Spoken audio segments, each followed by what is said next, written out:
In today's video, I'm going to teach you how to update data automatically using the afterupdate event in Microsoft Access. We'll walk through using the afterupdate event on a form control so Access can run your VBA code the moment a user finishes changing a value.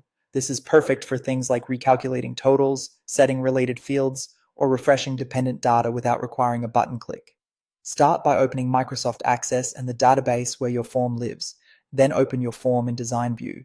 If you're currently looking at the live form, you can switch by right-clicking the form name in the navigation pane and choosing Design View. Design View is where you'll work with properties and events for each control. Next, click the specific control that should trigger the automatic action when a user edits it. This might be a text box like quantity, a combo box for status, or any control whose final value change should kick off your logic. The key idea here is that the event is tied to the control, not the whole form. With that control selected, open the property sheet and go to the event tab. If you don't see the property sheet, press F4 or use the property sheet button on the ribbon. The event tab lists all the moments Access can respond to, and afterupdate is the one that runs after the user commits a change to the control. Unlike onChange, which fires on every keystroke, find the afterupdate property for that control. Click the build button, the three dots, at the right edge of that property and choose Code Builder.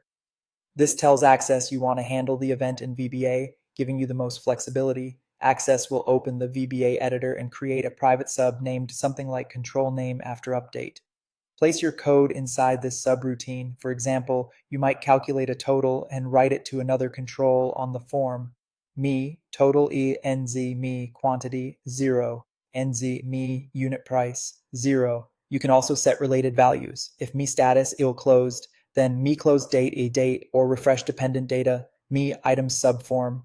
Requery always reference controls on the same form with me, and wrap field names with spaces and brackets. Keep your logic concise and focused on what should happen right after the user's change is finalized. That's the full workflow. By wiring your logic to the afterupdate event of a specific control, you ensure your form stays responsive and consistent without extra clicks. It's a reliable pattern for automatic updates, clean recalculations, and keeping related data in sync as users work.